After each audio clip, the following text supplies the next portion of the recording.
उस यात्रा के माध्यम से किस तरह से जानकी जी की प्राप्ति हो और जानकी जी की प्राप्ति के लिए क्या साधन विशेष होना चाहिए, इस पे विशेष उन्होंने चिन्हित किया।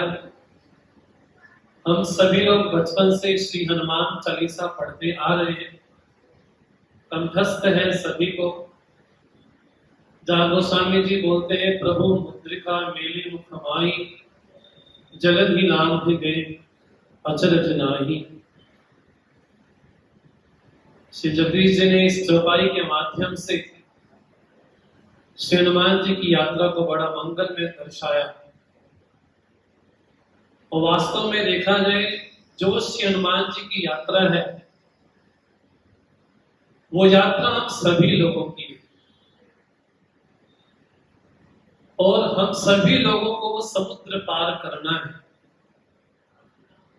जो समुद्र किसी काल विशेष में था, ऐसा नहीं कि वो समुद्र कहीं चला गया, आज भी वो समुद्र विद्यमान है। गोस्वामी जी का बड़ा प्रसिद्ध ग्रंथ है विनय पत्रिका। जो रामचरितमानस में पात्र बतलाए गए हैं, वो पात्र चाहे कैकेयी हो, चाहे दशरथ हो, चाहे मंथरा हो, चाहे कौशल्या हो, चाहे हनुमान जी हो, चाहे त्रिजटा हो, चाहे विभीषण हो, वो पात्र आज भी हमारे जीवन में जीवंत है। किसी काल विशेष में वैसी घटना घटी होगी, ये तो इतिहास है, लेकिन इतिहास के माध्यम से भी समझने वाली आवश्यकता है। तो जो पात्र श्री रामचरितमानस में कहेंगे, गोस्वामी तुलसीदास जी ने उन्हीं पात्रों को हमारे जीवन में जीवंत बतलाया। तो गोस्वामी जी से पूछा गया कि हनुमान जी ने जिस समुद्र को पार किया, वो समुद्र किसका प्रतीक है? तो गोस्वामी जी बोलते हैं, वो समुद्र हम सभी लोगों के जीवन में है। और वो समुद्र कौन सा है? तो कहा पूर्ण अभिमान। गोस्वामी जी ने समुद्र को संज्ञा दी अभिमान की। तो सागर ऐसा नहीं कि सागर कहीं चला गया, आज भी हमारे जीवन में सागर विद्यमान है, और उस सागर का नाम है अभिमान। और उस अभिमान रूपी सागर को कौन पार कर सकता है? तो विनय पत्रिका में गोस्वामी जी ने हनुमान जी को कहा कि हनुमान जी शुद्ध सात्विक अंतःकरण के प्रतीक, जिसका भी हृदय शुद्ध है, पवित्र है, निर्मल है, भगवान के भजन से भींगा हुआ है, ऐसा कोई भी साधक विशेष होगा, वो साधक इस अभिमान रूपी समुद्र को पार कर सकता है। लेकिन समुद्र पार तभी होगा जब हमारे पास साधन होगा। बिना साधन के हम नदी नाव से समुद्र पार नहीं कर सकते, बिना नाव के। तो हमारे पास साधन चाहिए, और वो साधन कौन सा है? तो गोस्वामी जी ने कहा प्रभु मुद्रिका मेली मुख माई, अर्थात भगवान का जो नाम है, उस नाम के सहारे इस अभिमान रूपी सागर को पार किया जा सकता है। इसलिए नानक जी क्या बोलते हैं, जो चढ़े सो उतरे पार। नानक नाम जहाज है, जो चढ़े, हाँ जी, सो उतरे पार, लेकिन चढ़ना हमको पड़ेगा। ये शर्त नानक जी ने जरूर लगाई। नानक नाम जहाज, नाम के सहारे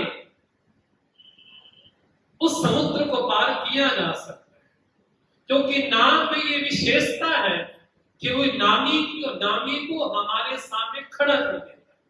ये नाम की विशेषता है। सोच करो किसी पर यहाँ पर नाम हो सुरेश शर्मा, तो जैसे ही मेरे मुख से शब्द आएगा सुरेश शर्मा, तो तुरंत उसका हाथ, हाँ जी, खड़ा होगा कि नहीं होगा कि मुझे बुलाया जा रहा है। अगर किसी का नाम होगा वीणा गुप्ता, तो जिसका भी नाम वीणा गुप्ता होगा, उसका उसका भाव हमारी ओर आएगा कि नहीं आएगा।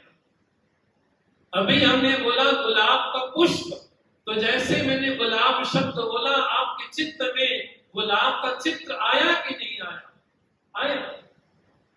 जैसे ही हमने बोला वृंदावन का कृष्ण कन्हैया बांके बिहारी, तो जैसे मैंने बांके बिहारी शब्द बोला आपके चित्त में वो स्थिति आई कि नहीं आई? आई। इसलिए कहा जाता है कि नाम में ये विशेषता है, नाम में ये ताकत है कि नामी को प्रकट कर सकता है। इसलिए राम ने तो केवल त्रिजटा का उद्धार किया, राम ने तो केवल शबरी का उद्धार किया, राम ने तो केवल भीषण का उद्धार किया, लेकिन राम के नाम ने, हाँ जी, राम के नाम ने अनेकों का उद्धार किया। ये राम के नाम की विशेषता है। इसलिए राम से बड़ा राम, ये नाम की विशेषता है। इसलिए जब पितामह भीष्म शैया पर लेटे तो सहसा उनके मुख से भगवान की स्तुति प्रकट हुई और प्रथम जो ने श्लोक बोला बड़ा विचित्र और बड़ा गंभीर श्लोक बोला, तो हमारे जीवन से जुड़ा। पितामह भीष्म ये कहते हैं यस्य स्मरण मात्रेण जन्म संसार बंधना विमुच्यते नमस्तस्मै विष्णवे प्रभ विष्णवे। आप कई लोग विष्णु सहस्त्र नाम पढ़ते होंगे। तो पितामह भीष्म ये बोलते यस्य स्मरण मात्र, जिसके केवल स्मरण मात्र से। और हमको देखो सुबह उठते ही मंदिर जाते हैं, गुरुद्वारे जाते हैं, भगवान को दंडवत प्रणाम करते हैं, भगवान का जलाभिषेक करते हैं, रुद्राभिषेक करते हैं, भगवान की नामों का हम गुणगान भी करते हैं। और कोई कहे कि आप तो बड़ा सुमिरन करते हो, तो सुमिरन का फल क्या है? तो पितामह भीष्म ये कहते हैं कि स्मरण का फल ये है जन्म संसार बंधना विमुच्यते। अगर कोई वास्तव में भगवान का स्मरण करता है तो फल क्या है? बोले स्मरण का फल है व्यक्ति जन्म जन्मांतर के चक्कर से दूर हो जाए। ये तो स्मरण का फल है। तो स्मरण कैसे किया जाए? बोले स्मरण सीखना है तो गोपियों से सीखना है। तो नारद भक्ति सूत्र में नारद जी बोलते हैं कि भगवान की भक्ति कैसी हो? तो नारद जी बोलते था ब्रज गोपिका नाम, जैसे ब्रज की जो गोपियां हैं वैसा भगवान के प्रति हमारे मन में स्मरण था। तो गोपियां भगवान को केवल यशोदा नंदन मान करके प्यार नहीं करती, स्नेह नहीं करती। तो गोपी गीत में गोपियां बोलती हैं न खलो गोपिका नंदनो भगवान अखिल देहि नाम अंतरात्मद्रिक। आप संपूर्ण भूतों की आत्मा है।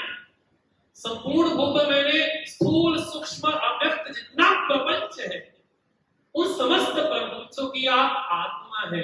केवल आपको ये मान के प्रणाम नहीं करती, केवल आपको ये मान के प्रेम नहीं करती कि केवल आप यशोदा नंदन। इसलिए पितामह भीष्म जब ये कहते हैं यस्य स्मरण मात्रेण, जिसके स्मरण मात्र से व्यक्ति जन्म जन्मांतरों से दूर हो जाता है, तो स्मरण कैसा? बोले गोपिकाओं की तरह हो। अगर वैसा ना कर सको तो कंस की तरह। बोले कंस को जैसे पता चला कि देवकी से उत्पन्न जो 8वां संतान होगी वो मेरा वध करेगा, तो कंस को उठते बैठते सोते जागते चलते फिरते उसके मन में क्या स्मृति है? कंस के मन में क्या? बोले कृष्ण आ रहा होगा, कृष्ण आ रहा होगा, कृष्ण आ रहा। वो भोजन पा ही रहा है तो भोजन पाते पाते भी कृष्ण का स्मरण कर रहा है। अगर वो चल भी रहा है तो चलते चलते भी कृष्ण का ही स्मरण कर रहा है। अगर किसी से व्यवहार भी कर रहा है तो व्यवहार करते करते भी कृष्ण का ही स्मरण कर रहा है। भले वैध भाव से कर रहा है लेकिन कंस को स्मरण कर रहा है। तो कंस की स्मृति कैसी है? बोले अहर्निश भगवान के प्रति समर्पित है। इसको कहा जाता है भगवान की स्मृति। इसलिए पितामह भीष्म जब ये कहते हैं यस्य स्मरण मात्रेण, जिसके स्मरण मात्र से क्या? जन्म संसार बंधनात् विमुच्यते। व्यक्ति जन्म जन्मांतरों से छूट सकता है। तो भगवान की अहर्निश कृपा माने, क्या माने? उस ईश्वर जी की कृपा माने कि क्या माने? कि हमको सहज ही सत्संग जब प्राप्त हो जाता है तो भगवान जब ये कहते हैं गोस्वामी जी के माध्यम से, बिनु सत्संग विवेक न होई, लेकिन वो सत्संग प्राप्त भी कहां से होगा, कहां से, बिनु हरि कृपा मिले ही नहीं। इस भाव को अपने मन में स्थिर कर करके भगवान का जब अहर्निश स्मरण किया जाए, वो स्मरण कैसे किया जाए, उसका बड़ा सुंदर प्रत्यक्ष उदाहरण सभी लोगों के जीवन में है। जैसे अभी अभी कोई शिशु नवजात पैदा हुआ और उसकी माँ अपने पति की भी सेवा करती है, उसकी माँ अपने ससुर की भी सेवा करती है, अपने देवर की भी, अपने जेठ की भी, सारे घर का कार्य भी करती है, लेकिन नन्हा सा बालक किस कमरे में सो रहा है, उसको क्या चाहिए, ये माँ को सतत स्मरण है। अगर उसको कुछ भी चाहिए होगा तो वात्सल्यता में ये भाव है, उस वात्सल्यता में ये भाव है कि बच्चा कहीं भी बैठा हो, कहीं भी विश्राम कर रहा हो, लेकिन माँ का जो भाव है वो सतत उस नन्हे शिशु के प्रति ही है। इसलिए पितामह भीष्म जब ये कहते हैं यस्य स्मरण मात्रेण जन्म संसार बंधनात् विमुच्यते, ऐसा भगवान का स्मरण किया जाए।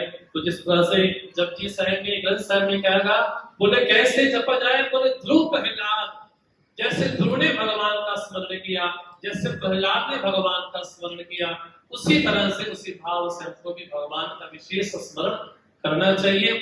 थोड़ा भगवान का संकीर्तन विशेष करते हुए अपनी वाणी को विराम दूंगा मैं।